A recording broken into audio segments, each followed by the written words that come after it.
apparently, rumor tells, that Will Smith's agent was not convinced by the story enough to have him Play Neo. Okay. And so, what about the story intrigued you? Because moved to Australia for 5 months or whatever. For 2 years, basically. 2 years, yeah. Basically, I mean, we were there for 3 years doing all 3 movies. Okay. Essentially, what drew my interest in it was... It wasn't too weird for you. See, I don't know what this is. I understood it. Oh, so I maybe understood it Will when I Smith's read people it. couldn't... Here's the thing. There was a guy, one of the main producers on it, obviously Joel Silver was one of the producers. There's another guy named Lorenzo Bonaventura who was one of the producers. And he was, I think, the guy who was like showing this to the studio executives, to the people who make the decisions. And a lot of the story What do you call is... them, the shirts or the jackets? The suits, the whatever. The suits. So the executives, right? And many of them were... The story is that many of them just didn't get it. They were like, we don't understand this. And what I've heard is that Lorenzo's response to that was, don't worry, no one under 30 understands it anyway. Wow. Right? Okay. So I was 34, 35 or something when I read it. And it was the most original thing I'd ever read. That didn't mean that everyone was going to get it. That didn't mean that everybody was going to understand it.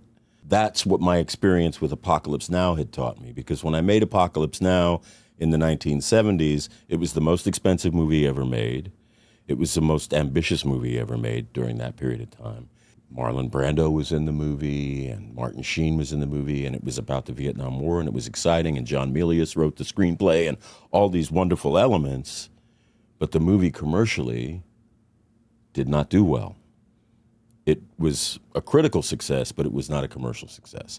So I had learned that even though something on the page or as a concept is brilliant, that doesn't mean it's going to translate with an audience, particularly an American audience. One never knows. The American audience It's fickle. is mercurial, man. It's, you know. So I just knew that it was the most original thing that I had ever read, and I understood it, I got it, and I wanted to be a part of it. And the timing just so happened that the way that it all sort of came together, we shot the movie in 1998. The movie came out in 1999. The internet was born in 1998, essentially.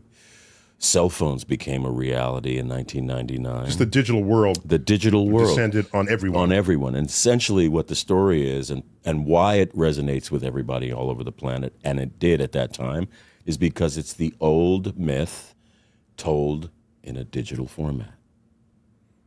And we were right. So it had at deep the birth- resonance. Yeah, we were right at the birth of the digital age. Okay. And so, but is that rumor true that Will Smith turned it down? I don't know. Okay. I've heard that before, but Yeah, I you've don't heard know. that. I've never really sat down with Will and asked him about it. Yeah, you know. okay.